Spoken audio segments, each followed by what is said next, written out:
Hari ini kita akan buat home server dengan harga terjangkau sesuai dengan permintaan teman-teman di konten reel saya. Kita akan pakai mini PC bekas agar hemat ruang ya, hemat daya dan juga pastinya hemat duit. Hello, I like money. Dan tentu aja kita akan setting server ini biar kita bisa akses dari belahan dunia mana aja tanpa harus berlangganan IP public.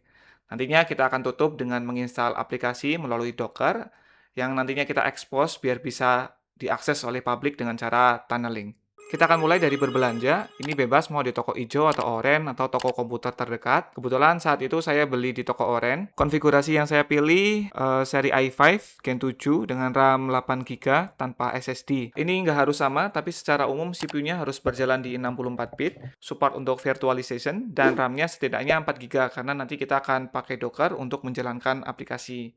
Saya nggak pilih opsi dengan storage karena untuk storage saya lebih prefer yang baru. Alasannya untuk tipe NVMe ada yang namanya TBW ya, atau Terabytes Written. Yang intinya adalah total data yang bisa kita tulis selama masa hidup si SSD. Nah, untuk tutorial ini saya beli NVMe baru seharga 300.000, ukuran 128 GB. Jadi tolong sekali ini ya di like dan subscribe. Terakhir saya beli flash disk juga, ini ukuran 16 GB, yang 8 GB juga nggak apa-apa. Ini kebetulan adanya ukuran segini ya pada waktu itu. Kita akan intip sedikit hardware dari mini PC-nya. Ini CPU-nya bisa di-upgrade ya kalau mau. Ini juga ada RAM DDR4 SODIMM 2 slot, M2-nya cuma ada satu, dan ada konektor SATA. Kalau mau yang ada konektor PCIe X8, bisa cari seri X. Nanti bisa menggunakan low profile VGA ya, kayak 1030, 1050, dengan catatan adaptornya juga harus di-upgrade.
Oke, jadi sebelum kita install tentunya kita butuh OS-nya ya. Kita bisa download di ubuntu.com, kemudian ke products, ini terus ada Ubuntu server ya, klik aja.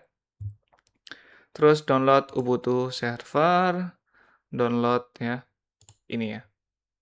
Terus kita save di download aja.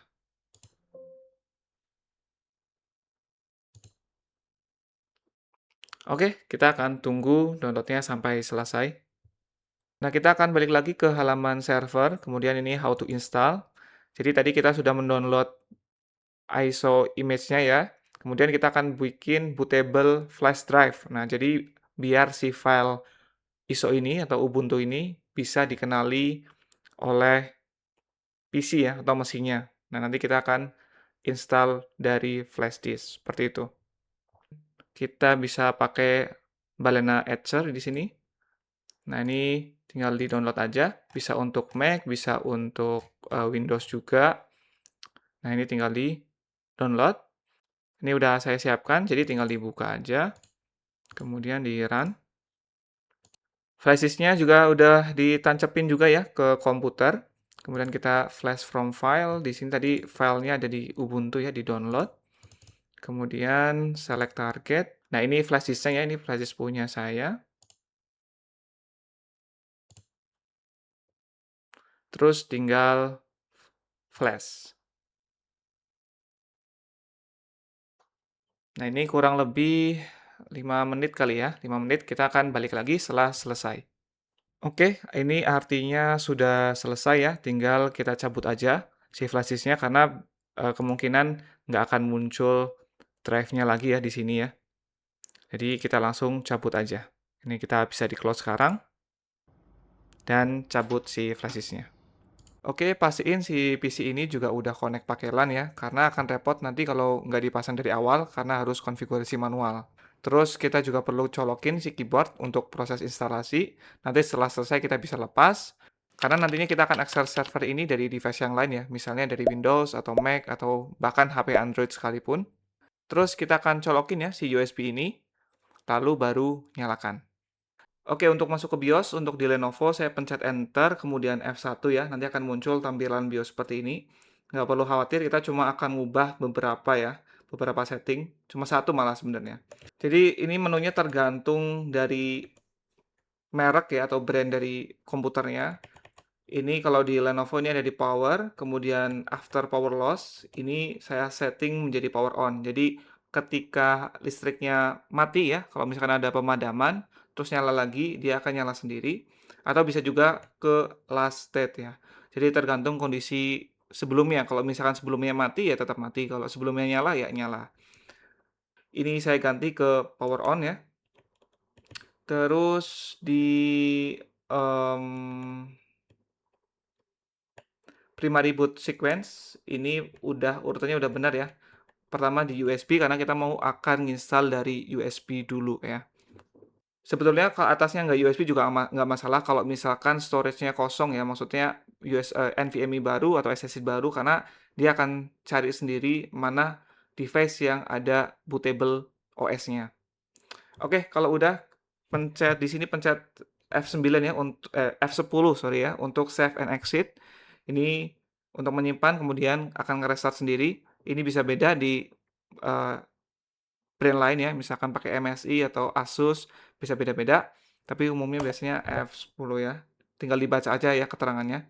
Save configuration and reset, yes. Oke, ini akan nge-restart ya. Oke, nah ini kita pilih yang try or install Ubuntu server.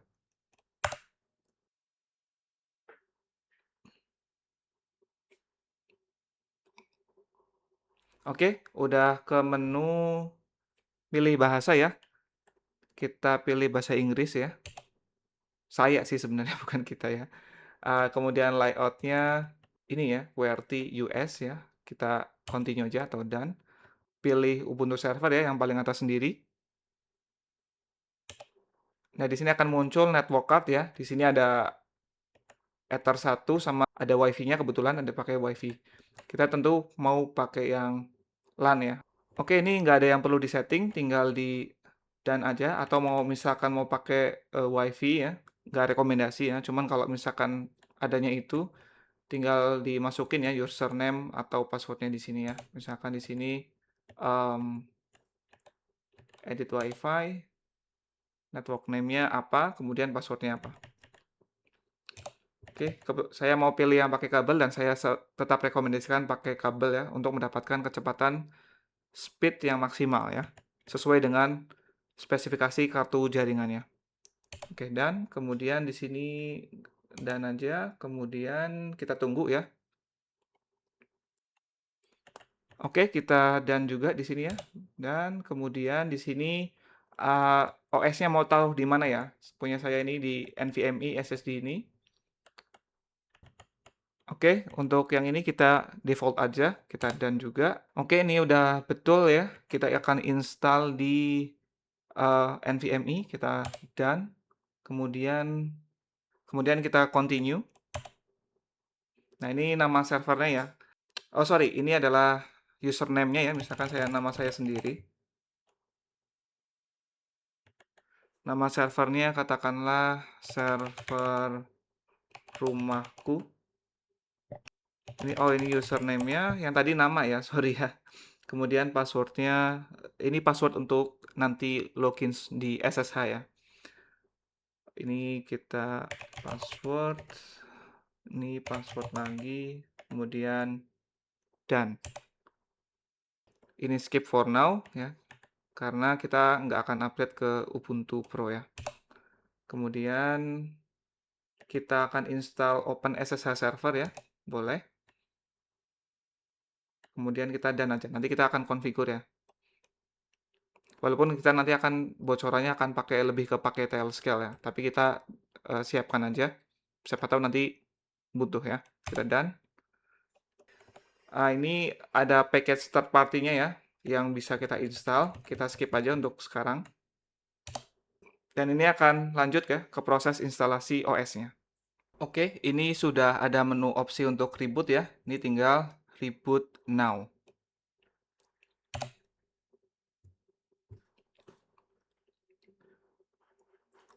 Nah, ini ada tulisan please remove the installation medium. Jadi kita akan cabut si flash disk-nya ya. Kita cabut flash disk-nya. Kemudian press enter ya. Jadi kita press enter. Dan ini sudah selesai ya. Ini kita bisa login. Kita ketik aja tadi username-nya nama saya sendiri. Kemudian password-nya ya, password ya. Nah, oke, sekarang sudah berhasil. Nah, di sini ada IP address 192.168.0.219. Ini adalah IP lokal kita ya, yang nanti kita bisa SSH atau akses secara lokal ya. Jadi nggak bisa di luar jaringan.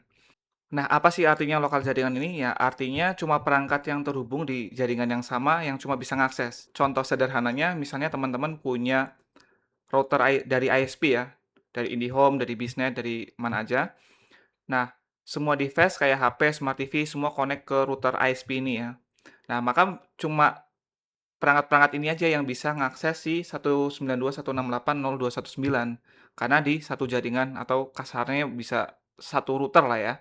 Tapi kalau udah nggak connect, misalnya pakai data seluler atau lagi di luar rumah, lagi di mall, itu kan biasanya punya WiFi sendiri ya, atau lagi di rumah orang tua misalkan, ada WiFi sendiri, itu kan udah beda jaringan. Nah, salah satu solusinya biar tetap connect, yang gratis tentunya ya, kita bisa pakai Tailscale. Jadi kondisi di luar jaringan tadi itu nggak akan jadi masalah. Nah, sebelum kita install Tailscale, ini teman-teman bisa cabut keyboardnya dan biarin aja ya. Jadi cuma si mini PC ini cuma terkonek sama LAN ya. Jadi nggak perlu pakai monitor juga. Tadi mungkin kan kalau sekarang kan kita butuh monitor ya untuk install pertama kali. Ini bisa dicabut aja nggak masalah. Nanti kita akan akses secara langsung di Windows atau di Mac ya. Oke, tunggu sebentar. Oke, sebelum ke Tailscale, kita akan atur si IP address dari mini PC servernya menjadi statis. Tadi kan 192.168.0.219 ya. Nah, itu kan bisa aja berganti ya, karena kalau misalkan disconnect atau connect lagi, itu bisa berganti ya. Baiknya, si IP dari servernya itu statis ya, agar kita ya mudah ya mengaksesnya ya. Nah, caranya itu kita ke settingan router ya. Ini beda-beda sayangnya menunya tergantung brand lagi. Tapi secara umum ya, kalau di TP-Link ini ya, ini tinggal ke DHCP server, terus tinggal add address reservation ya. Sebenarnya kalau di Windows, di Mac juga sebenarnya bisa lewat operating system, tapi saya pribadi lebih nyaman atur reservation-nya dari routernya langsung ya. Jadi terpusat seperti itu. Oke, ini server rumahku ini ya, udah di 192.168.219, jadi ini akan terus dapat IP segini ya, walaupun nanti disconnect dalam jangka waktu yang lama, connect lagi, dia akan tetap terregister di IP yang ini. Oke, satu step lagi ya untuk mengecek apakah koneksinya berhasil dari Windows atau device lain, macOS, HP juga boleh, ke servernya. Kita bisa pakai terminal ya, bisa di Windows, bisa di Mac, bisa juga di Android, iPhone, nggak masalah. Ini kita ketik SSH, kependekan dari Secure Shell, username-nya, tadi username-nya Safari F, kemudian IP address ya, karena kita sekarang cuma punya IP address lokal, berarti IP yang tadi ya, 192.168.0.219. Enter. Nah, ini karena pertama kali ya, kita akan meregister device kita. Ini yes. Kemudian password dari akun si ini ya, akun dari yang server. Nah, ini artinya kita berhasil masuk ke server yang tadi kita install. Ingat, ini baru bisa diakses secara lokal. Kita akan setting Tailscale biar bisa diakses dari mana aja. Oke, jadi silahkan teman-teman ke tailscale.com, terus daftar ya, gratis. Nah, nanti kita akan fokus di halaman ini ya. Selanjutnya kita akan install di servernya ya. Kita teman-teman bisa ke tailscale.com lagi, di new tab ya, terus kemudian dokumentasi. Install Tailscale, kemudian di install on Linux. Oke, ini di copy aja, kemudian di paste ya ke servernya. Oke, kalau misalkan ditanyain password username dari ini ya, dari servernya, takut ketukar sama yang di Windows.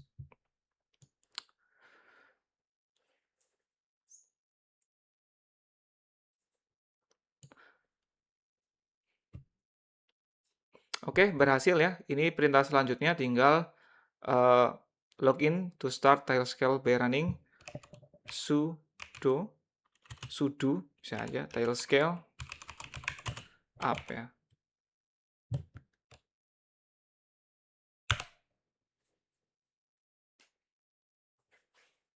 Oke, ini tinggal dibuka ya, bisa di control klik. Nah, ini saya Google and connect device, login successful. Kita kembali ke terminal dan sukses ya. Kita akan kembali ke ini ya, payang mesin. Harusnya ini server rumahku sudah connected. Nah, yang menarik di sini kita akan punya IP address. Ini IP berapa ya? IP6 ya. IP6, kemudian ini full name domain, ini ada short domain. Jadi teman-teman bisa ya nanti di luar kota mengakses server ini dengan cara SSH username-nya, kemudian add ini ya, bisa IP address yang ini, kita coba ya IP address yang ini, atau short domain juga bisa ya. Kita coba yang IP ini ya, IP yang ini. Nah, kita enter, kita tulis yes, dan berhasil ya. Kita sama-sama login ya, yang di sini tadi pakai IP lokal, yang ini menggunakan IP dari VPN dari Tailscale ya, dari Tailscale. Nah, otomatis teman-teman karena ini VPN, untuk semua device yang mau punya akses ke server harus install Tailscale dulu ya. Kayak misalkan ini contoh di iPhone saya install Tailscale, di Windows yang ini ya, sekarang ini juga install Tailscale.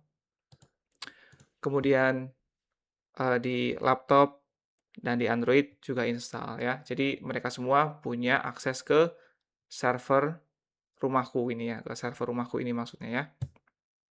Dan ke device yang lainnya juga ya. Seperti itu. Oke, selanjutnya kita akan install Docker di Ubuntu. Saya nggak akan cerita apa itu Docker ya, karena terlalu panjang. Tapi intinya ini adalah menjadi wadah ya untuk menginstal aplikasi ataupun ngedevelop aplikasi juga ya, biar bisa di hosting atau di deploy di berbagai macam platform ya, salah satunya di Windows, Ubuntu, dan lain sebagainya ya. Oke, ini installation method ya, di sini ada kayaknya. Oke, di sini ada install using apt repository. Jadi kita tinggal copy aja di sini ya, copy, kemudian kita paste di server ya. Terserah mau pakai yang dari Tailscale atau dari lokal sama aja ya. Kita di sini aja, kita copy and paste, enter, kemudian install.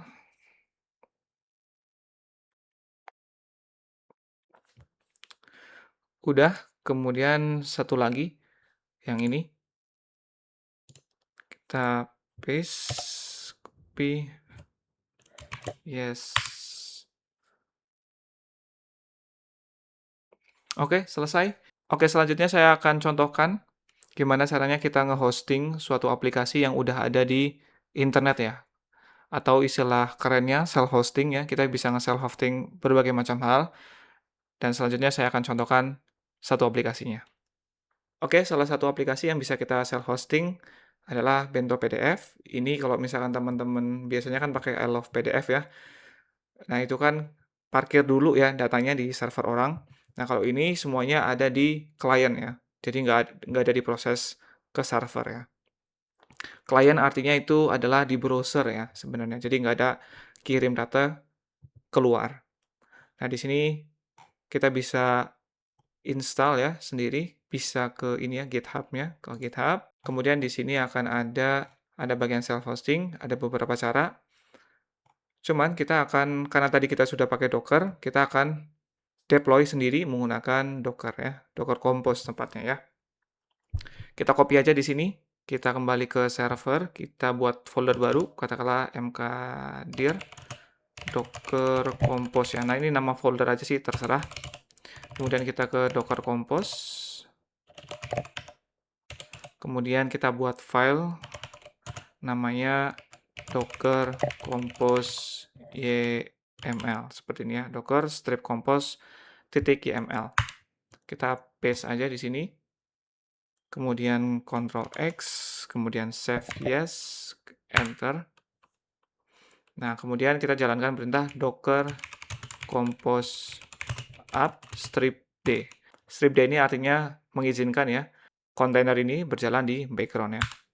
Oke, ini ada error ya, permission denied. Ya, ini karena tadi kita baru install Docker ya, tanpa ngasih permission-nya. Ini gampang, tinggal kita paste aja komen ini. Nah, ini kita perlu keluar dulu ya, biar bisa nge-refresh permission-nya ya. Kita close aja di sini nggak apa-apa, close all. Kemudian kita buka lagi terminal. SSH server f at server rumahku. Oke, tadi kita balik lagi ke Docker Compose, kemudian nah ini kita ada filenya di sini ya, cuman kurang rapi, kita akan buat satu folder lagi, katakanlah bento PDF. Nah, di sini ada folder ya, bento PDF, kita akan pindahkan si Docker Compose ini ke bento PDF.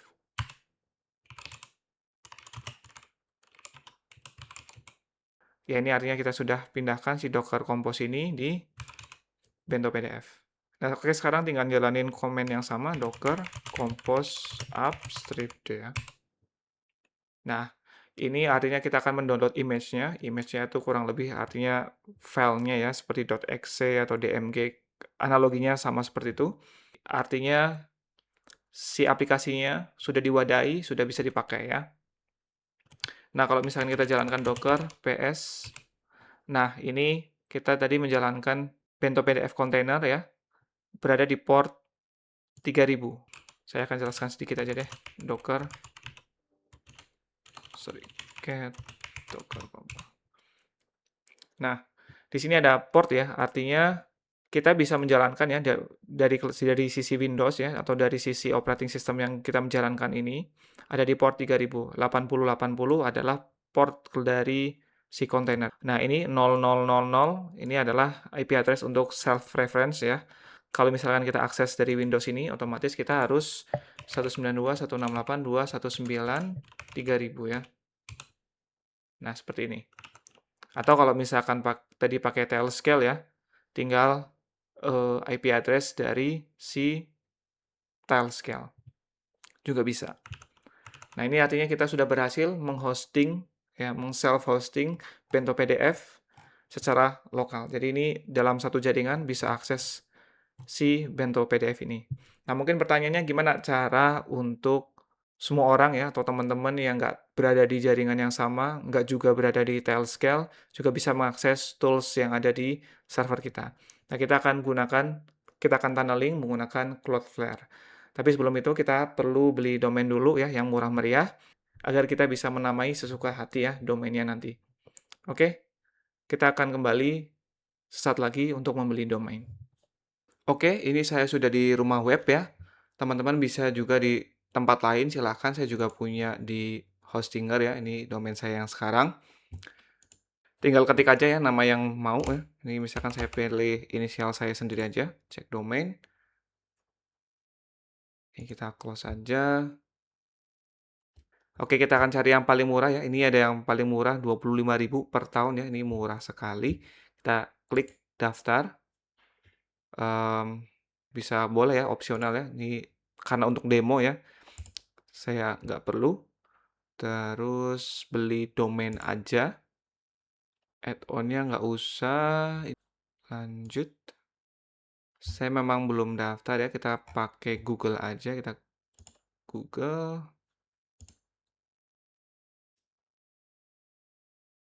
Oke, ternyata tetap harus registrasi ya. Ini saya sudah isi formnya, tinggal saya kirim. Tentunya ini di blur ya. Oke, pilih metode pembayaran. Saya pilih QR aja ya. Kemudian tinggal lanjut. 5.000-nya apa ini? OPPN sama fee. Oke. Jadi kurang lebih totalnya segini ya, 28.316. Oke, saya menyatakan tinggal di check out. Oke, ini tinggal saya bayar ya. Oke, sudah saya bayar. Ini mungkin cek status ya. Oke, pembayaran berhasil. Tadi saya sign in lewat Google. Ini kita continue aja lewat Google. Oke, ternyata ada di email ya. Ada di email. Ini tinggal diklik aja ini verifikasinya.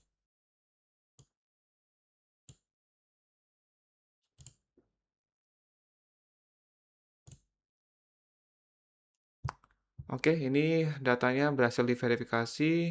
Oke, tadi karena saya tadi lewat Google ya, saya kan nggak punya password, jadi saya harus lupa password dulu biar ngeset passwordnya ya.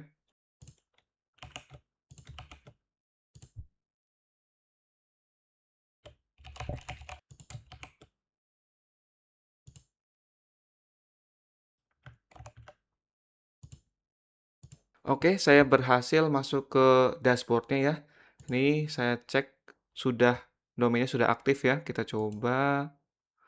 Ya memang nggak ada apa-apa ya. Kita akan mengkoneksikan ya si domain ini ke Cloudflare. Oke, saya sudah masuk ke Cloudflare ya. Bagi yang belum daftar, tinggal daftar karena gratis. Ini saya punya domain ya yang sekarang masih aktif. Nah, kita karena tadi barusan beli domain, kita tinggal tambahkan aja plus onboard domain ya. Nah, di sini tinggal masukin tadi domain saya srf.my.id. Kita continue. Oke, pasti kita akan pilih yang ini ya, yang gratis, select plan. Ini agak aneh ya, kenapa nggak balik lagi? Ini coba back to domains ya. Oke, jadi ternyata tinggal balik ya ke domain ya, ini akan muncul. Oke, sepertinya ini stuck ya, jadi kita mungkin configure dulu ya, lewat sini mungkin bisa. Oke, configure DNS, harusnya ada, nah ini, ada name servernya ya, kita copy name server ini ke rumah web tadi ya, kita tinggal di kelola, terus pengaturan name server.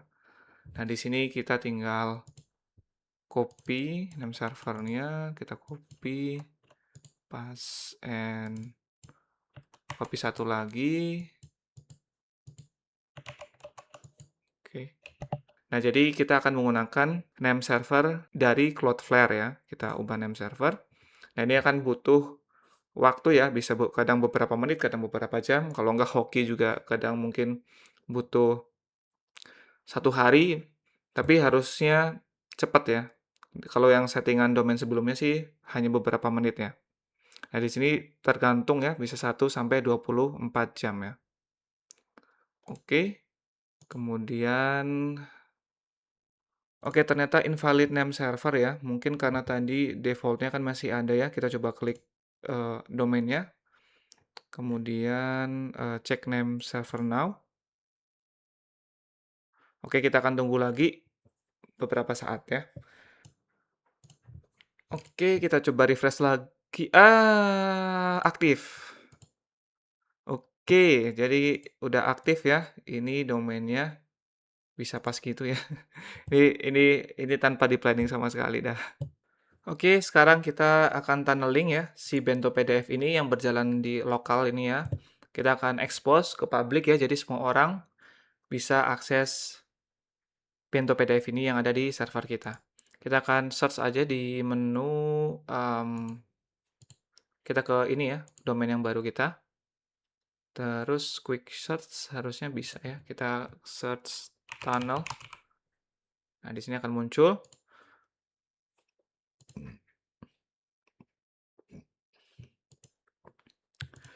Nah, kita akan create a tunnel ya.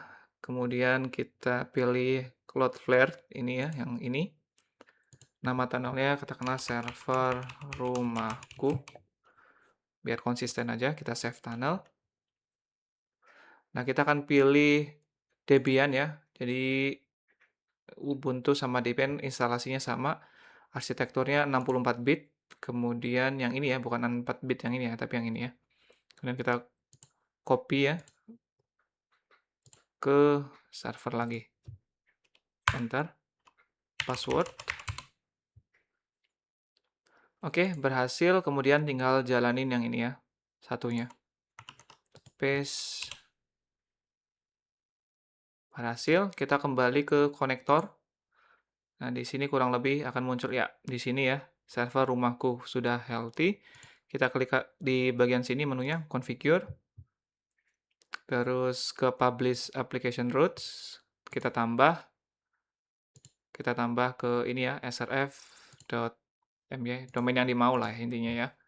Kita select HTTP, di sini localhost port 3000 tadi ya, port 3000.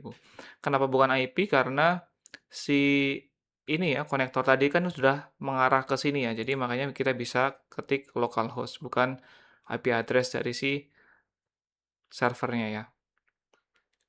Kita save. Oke, sudah muncul.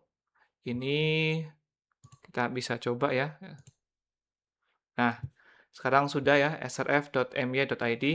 Kita sudah mempublish ya satu aplikasi self-hosted yang bisa diakses oleh semua orang. Nah, ini kayaknya baiknya di subdomain aja ya, kita ganti aja ya, kita ulangin, bukan ulangin ya, kita edit ya. Kita edit, terus kita subdomainnya adalah bento PDF ya. Karena ini kita akan simpan ya untuk homepage ya.